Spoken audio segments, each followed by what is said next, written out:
Coming up next, how will President Trump's criminal charges affect his campaign? A Penn State law expert weighs in. And would a court try to schedule a trial during the heat of a primary campaign that will run from approximately January to July of next year? Plus, find out why schools and other remains like these are on Penn State's campus and what the plan is to get them back to their original homes. And big upgrades coming to a local baseball field. The Center County Report starts now.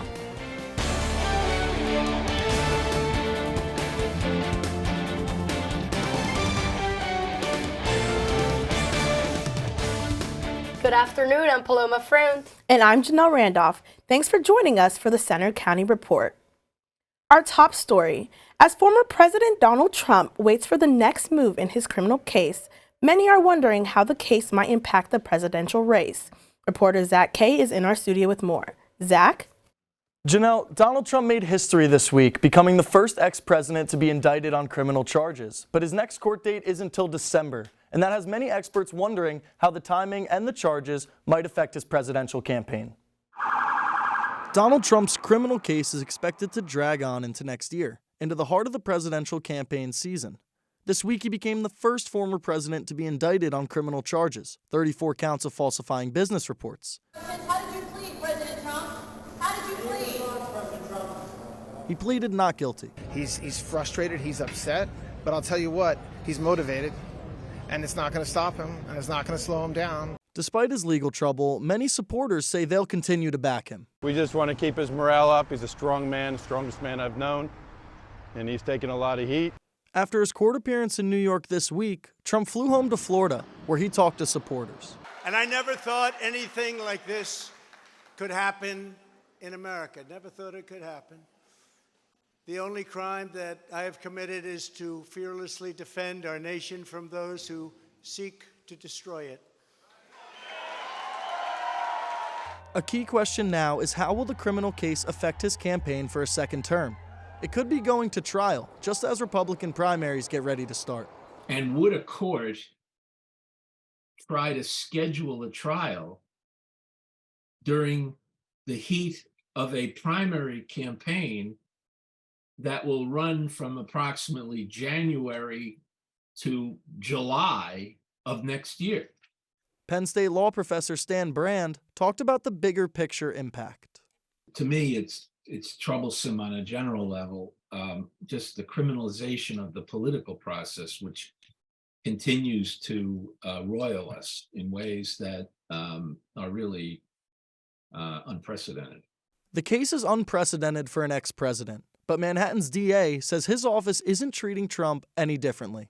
These are felony crimes in New York State, no matter who you are. We cannot and will not normalize serious criminal conduct. The next court date is scheduled for December 4th. Prosecutors are pushing for a January trial, but Trump's lawyers are asking for it to be pushed later until the spring. We also reached out to the Center County Democrats and Republicans for comment, but they did not return our messages. Thanks, Zach. Pennsylvania U.S. Senator John Fetterman will be back on the job in less than 2 weeks. He's been discharged from Walter Reed National Military Medical Center. Fetterman checked himself in 6 weeks ago for treatment of clinical depression. His office says he's back home in Braddock with his depression in remission. They say his treatment, including medication and hearing aids for a hearing loss. He's expected to be back at work when the Senate returns from recess April 17th. 5 people were taken to the hospital after a fire at a hotel in Potter County. Flames broke out Wednesday on the 3rd floor of the historic Hotel Crittenden in downtown Coudersport.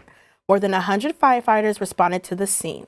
The hotel was built in 1891, and the most of the original building remained intact until this week. There's no word yet on what caused the fire. And investigators are still looking into the cause of an apartment fire in Patton Township. Emergency crews were dispatched Sunday night after reports of a fire at Viro Village on Viro Boulevard. They found an apartment with heavy smoke coming from the 2nd floor. They evacuated the building and nobody was hurt. Penn State University is renewing efforts to return indigenous human remains to their original homes. Reporter Juan Mendez joins us live from the University Park campus with more details on this story. Juan? Thanks, Paloma. Sitting in storage on this campus lay the remains of dozens of indigenous people. Now there's a push to give them back to their belonging nations. In this museum on Penn State's campus, you can see skulls and other bones of early humans. But hidden in a nearby room, behind closed doors, lie the remains of indigenous peoples. They've laid here for 30 years at the Madsen Museum of Anthropology. Now, there are new efforts to return them where they belong. It's very important work, and it's of the highest priority for the museum to return the ancestors to their descendant communities. Doyle is one of 2 specially trained collections assistants allowed in the room with the remains. He's working with the National American Graves Protection and Repatriation Act to return the more than 50 sets of ancestral remains to their indigenous nations around the country. It's a very sensitive topic to deal with the remains of people's ancestors, but we have always treated the collections with the utmost respect. How long could this take? We're told anywhere from days to months or even years. Penn State students we talked to agree with the effort to return the remains. I think overall this is a step in the right direction of not just creating awareness about such subjects, but also actively course correcting them. Others also support the purpose of the museum. I think it's extremely important because it helps to foster learning and growth here at Penn State, and having that for all students to go and see, it's extremely important just to learn about anthropology in general, whether it's your major or it's not. And changes are also on the way for the museum itself. Coming in the fall of 2024 is the Susan Welch Liberal Arts Building, a project under construction and future home to a new and improved anthropology museum.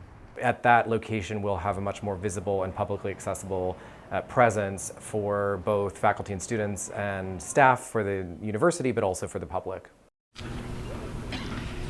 The university adopted a land acknowledgement in 2021, recognizing its presence in the original homelands of the nations that once lived here. Live in University Park, I'm Juan Mendez. Now back to you.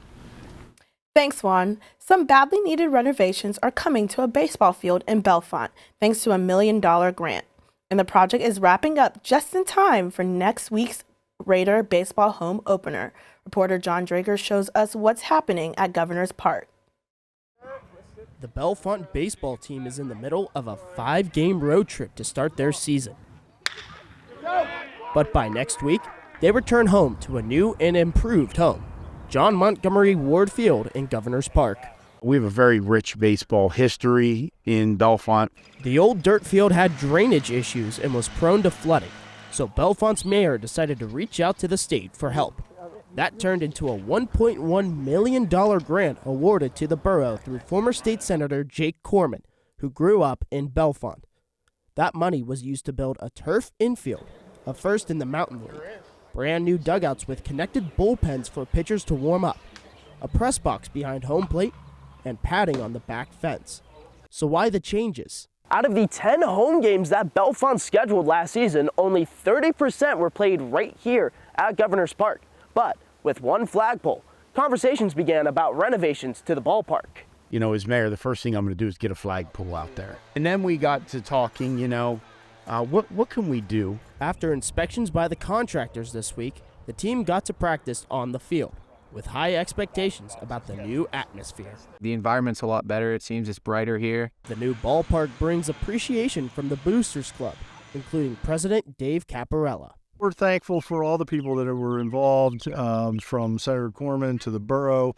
Another reason for that old baseball movie quote, if you build it, they will come.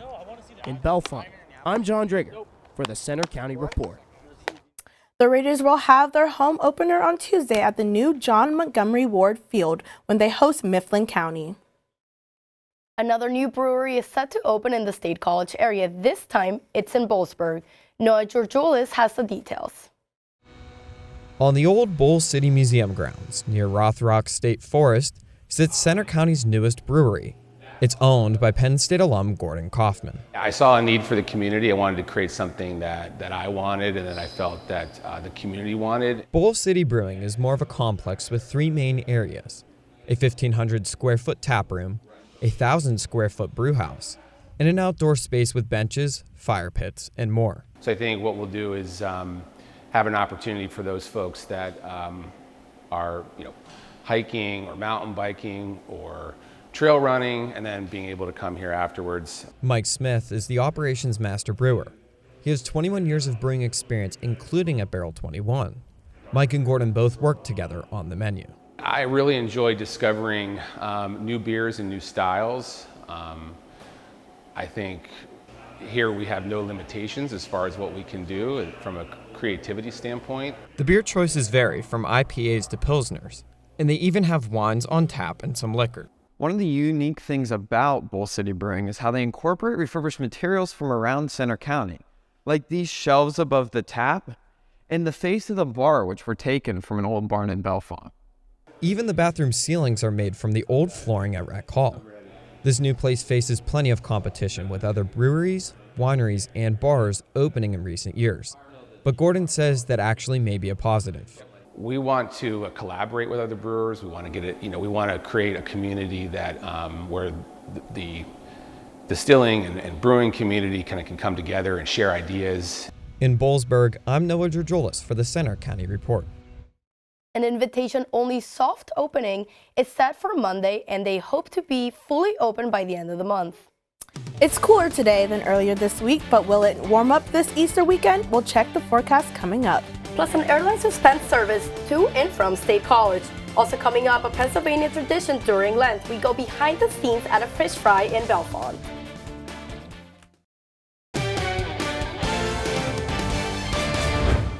Travelers flying into or out of University Park Airport need to know about a big change coming up. Delta Airlines will suspend flights to and from State College after June 5th. The airline says the reason is a shortage of pilots and crews. Delta has operated daily flights to LaGuardia Airport in New York since January after it cut local flights to Detroit. Delta flyers with reservations through June 5th are okay. Those flights are still happening. For Christians, today is Good Friday, and it's Easter weekend. As Lent came to a close this week, it also marked the end of a special Pennsylvania Lenten tradition, fish fries. Noah Georgoulis reports. Along Bellefonte's East Bishop Street at the St. John's School Auditorium, it's a busy time of year. It's fish fry season. We came here last year and really enjoyed it. Everyone's so nice, especially to the kids. It's a really family-friendly atmosphere. Fish fries have been a staple of the Lenten season here in central Pennsylvania for years. They date back to the 1800s in the Midwest. Polish Catholic and German immigrants started the tradition by catching fish from Lake Michigan. They'd eat the fish in place of meat on Fridays leading up to Easter. The tradition later spread to other parts of the country. Right now, the Catholic Daughters and the Knights of Columbus jointly run it. It's a social event for our parish and community. The guests vary here, so the menu must be diverse. And with lots of foot traffic and people attending the event, timing can be the biggest challenge. That's the hard part, because you don't want people standing in line, but inevitably you're going to wait. But you'd rather have hot fries than cold ones, right? They estimate about 350 people attend the event each week, and that means a lot of preparation and cooking. And this is where the magic happens, with the responsibility of cooking just about everything you see upstairs, from the fish to the mac and cheese, and even the sauce. The fish fries bring families together and give people something to look forward to. The Knights also have a mission. Charity is donating your time, resources, and we also then take the funds we receive, donate them to the community and church causes. This year, money from the fish fries are donated to the Bellefonte Knights Humanitarian Act in Ukraine. In Bellefonte, I'm Noah Georgoulis for the Center County Report. The Bellefonte Knights also host other events through the year, including a soup sale and an all-you-can-eat breakfast once a month. So what's the weather like for Easter weekend? Here's Brian with the forecast.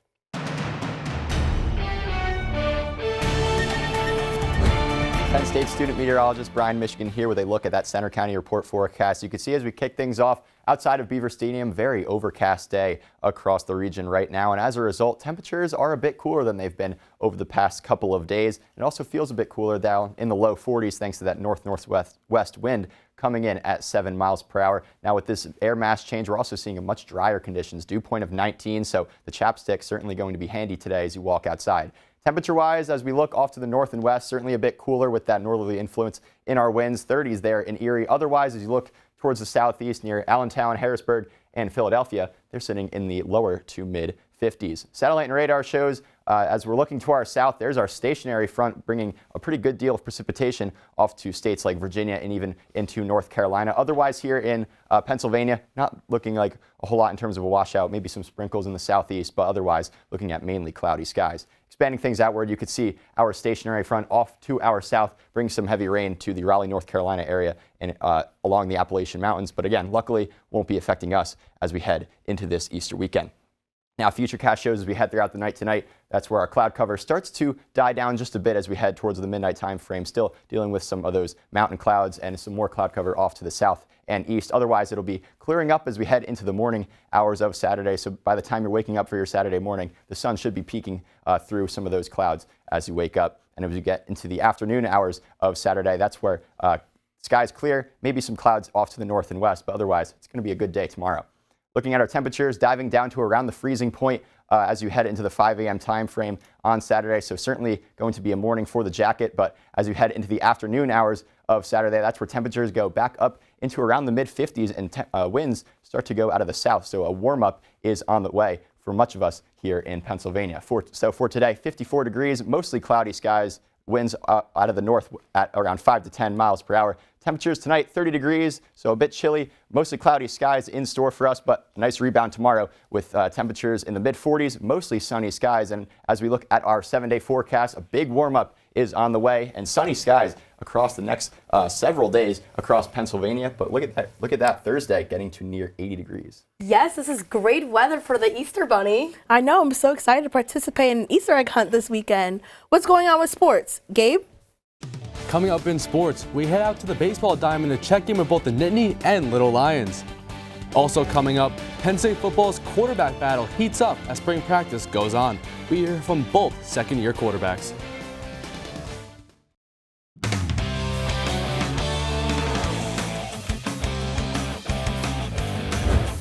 I'm Gabe Angieri with sports. Spring practice is quickly coming to an end for Penn State football. With questions about the starting quarterback job, reporter A.J. Sisson went to practice to get the latest from Coach James Franklin and the players themselves. Coming off of a Rose Bowl win, Penn State hopes to take another step forward in the upcoming season. Michigan and Ohio State may face a new challenge from a highly rated Nittany Lion defense, very athletic offense, and a new starting QB. But is there really a competition in the quarterback room between Bo Perbula and Drew Aller? Those guys are battling. They're both doing really good things. Sometimes it's hard to compare and contrast because our one defense is really good and talented. Franklin says quarterback Jackson Smolik has even drawn attention as spring camp winds down, and they look ahead to West Virginia in Week 1. Competition for a starting spot can cause division, so has that affected their chemistry on the sidelines? We're doing it in the right way. We're also helping each other at the same time, and it's like that across the board at every position. So I think we're doing a really good job of, having that internal competition against each other, but we're also becoming closer as a team. So it's been going really good right now. It's really just been iron sharpens iron. We always, I said this early, we always bounce ideas off of each other. It's a good morale in the quarterback room, and it really helps, all three of us that are in there right now just get better. So who will be the starter? Most think Aller, and after the blue-white game next weekend, things could become a little bit more clear. In University Park, I'm A.J. Sisson for the Center County Report. The blue-white game is Saturday, April 15th in Beaver Stadium at 2 p.m. Penn State baseball is riding momentum heading into its game against Delaware State tonight. The Nittany Lions won last night's game 7-2. Penn State fell behind 2-0 early, but Rob Cooper's squad scored 5 unanswered runs to take down Delaware State, snapping a 3-game losing streak in the process. Third baseman Grant Norris drove in 2 runs for the Nittany Lions in the win. Sticking to the diamond, State High has a short break before taking on Redland next week. The Little Lions will try to bounce back after losing last night. After jumping out to a 4-0 lead over Cedar Cliff, State High was outscored 10-2 in the final 5 innings. Sophomore Bennett Seacrest hit 2 home runs and drove in 6 runs for the Colts in their 10-6 win.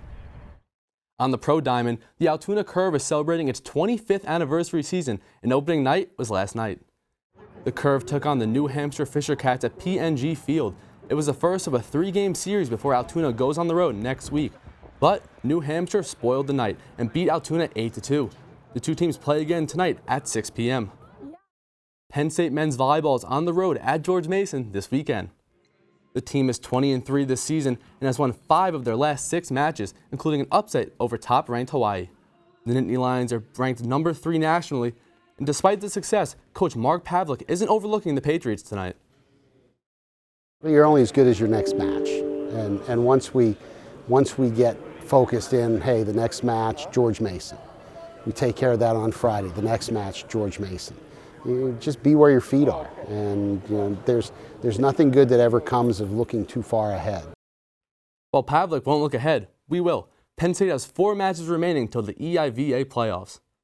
That's all for sports. Now back to you guys at the anchor desk. Sounds like they're having a great season. I hope they can keep that up. I know, same here. Coming up next, what's the best thing made in Pennsylvania? A champion is crowned in a unique contest. Stay tuned to find out who it is.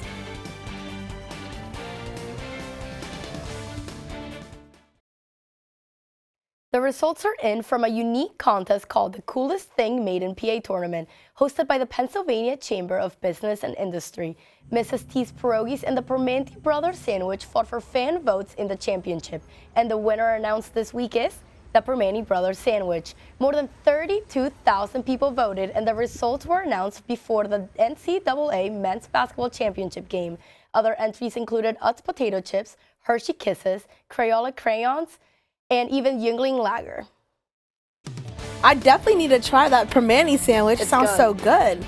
That's all for today's newscast. We hope you'll join us next Friday for another local news update. But you can follow us anytime for breaking news and watch our stories on our Center County Reports social media. You'll find us on Twitter, Facebook, Instagram, YouTube, and our website. Have a great weekend. So excited.